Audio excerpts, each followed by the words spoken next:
Hello dear student, this is Mr. Hitesh Patel, Assistant Professor LJ Institute of Engineering and Technology. Today we are going to discuss about some important topics of basic of mechanical engineering. In basic of mechanical engineering, we are going to discuss about thermodynamic properties, process, path and cycle and basic law of thermodynamics. Okay. In last video session, we have discussed about thermodynamic system, prime movers. Okay. So today's topic is thermodynamic properties, process, path, cycle and thermodynamic laws. So let's start with thermodynamic properties. First of all, what is properties? So for defining some important property or some important characteristics of the system, property must required. Okay. So the thermodynamic property is mainly divided into two groups. The first one is intensive property and second one is extensive property. Okay. So we are start with intensive property. First of all, intensive properties.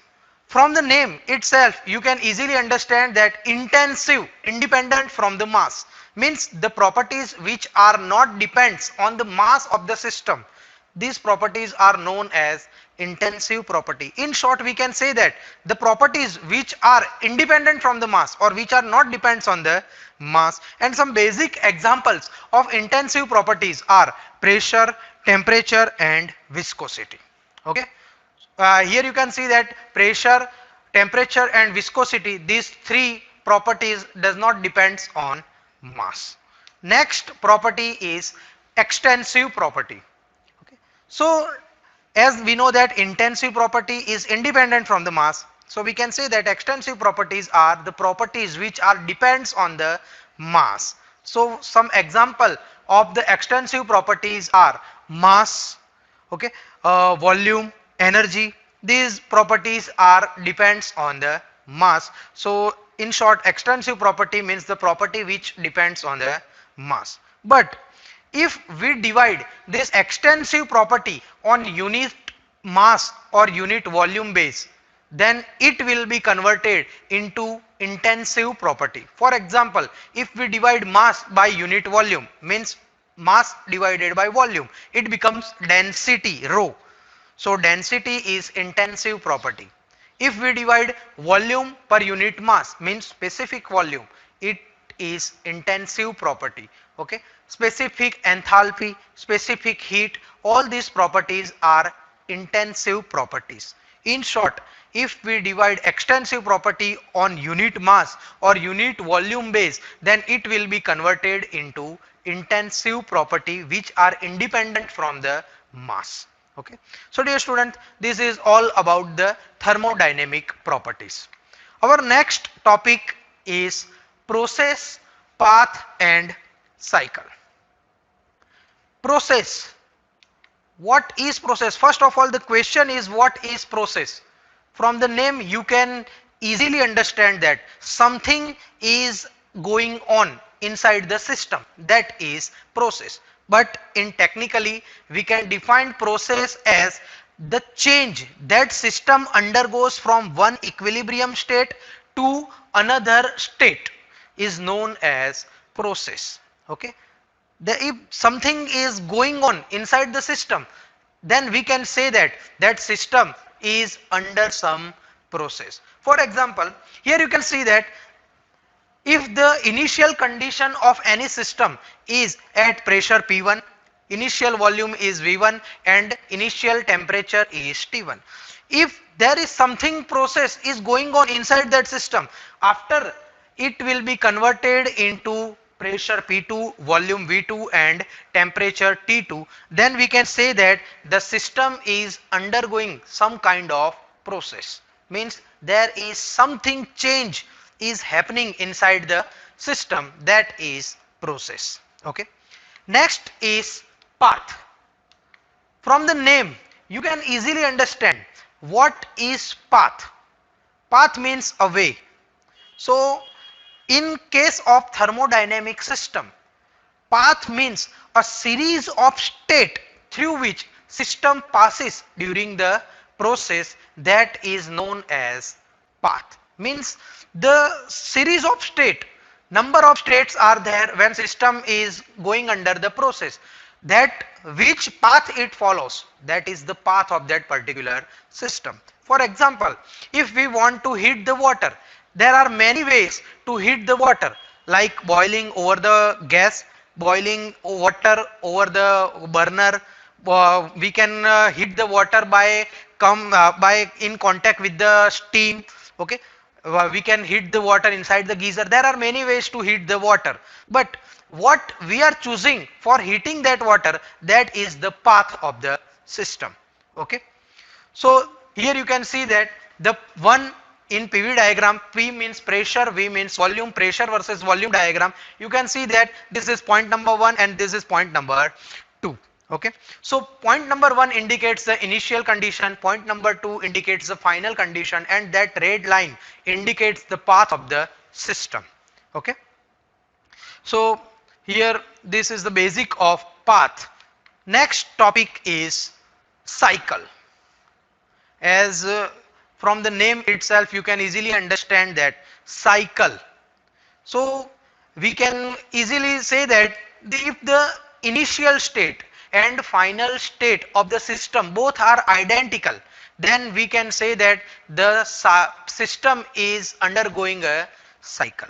Okay, so in technically we can define cycle as a system is going under cycle or undergone a cycle if it returns to its initial state after the completion of the process, that is known as thermodynamic cycle. Okay, here you can see that pressure versus volume diagram. You can see the initial state and the final state both are equal. Here you can see this state 1. After doing some work, the system is come to its initial point, then we can say that the system is undergoing a cycle. And for cyclic process, energy difference delta E is equal to 0, means initial energy level and the final energy level of the system remains the same. So energy difference delta E is equal to E1, means energy at initial state, and E2 means energy at a final state. The difference between these two state is 0. Okay, so this is all about the cycle. Okay, next topic is laws of thermodynamics. Okay, so these all three are the basics of thermodynamics. So three laws of thermodynamic, for a zeroth law of thermodynamic, first law of thermodynamics, and second law of thermodynamics. Zeroth law. So zeroth law indicates that here you can see that there are three bodies, body A, body B and body C. If body A and body B are in thermal equilibrium with third body C, then we can say that body A and body B are also in thermal equilibrium with each other. This is the zeroth law of thermodynamics. It is the basic law for temperature measurement. Okay. Again, I am repeating. Here you can see that there are three bodies, body A, body B and body C. If body A and body B both are in thermal equilibrium with third body C separately, then body A and body B are also in thermal equilibrium with each other. This is the basic law which is used for temperature measurement. Okay, and it is most important theory because this theory frequently asked by GTU during their university's exam. Okay, next law is first law of thermodynamics. Okay, so dear students, according to this rule, we can say that energy can neither be created nor be destroyed, but it can converted from one form to another form. Means we are not able to produce energy and we are not able to destroy the energy, but we human can only convert the energy from one form into another form. Okay, this is the first law of thermodynamic. For understanding first law of thermodynamic, let us take one example. First of all, consider a system. In system, Q amount of heat is supplied and we get W amount of work from the system. Okay, if we supply q amount of heat energy to that system and in output we get w amount of work. So in this system the energy difference can be calculated like delta E, change in energy, is equal to q minus w.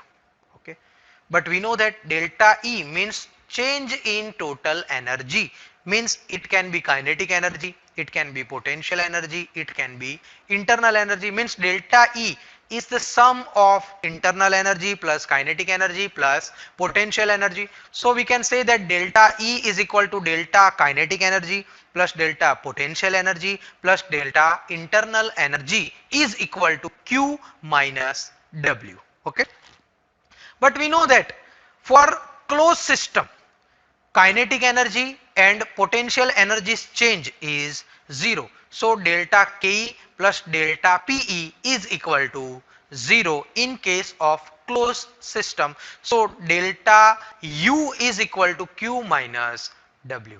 If we consider this cycle as closed cyclic process, as we have discussed earlier, for cyclic process delta E is equal to 0 because the initial state and final state both are the energy level at initial state and final state both are same. So we can say that the change in internal energy will also 0 during closed cyclic process. So delta E is equal to delta U is equal to Q minus W is equal to 0, and from that equation we can say that Q minus W is equal to 0.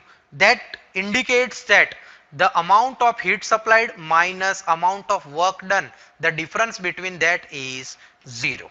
Okay, that indicates that energy neither created nor be destroyed, but it can be converted from one form to another form.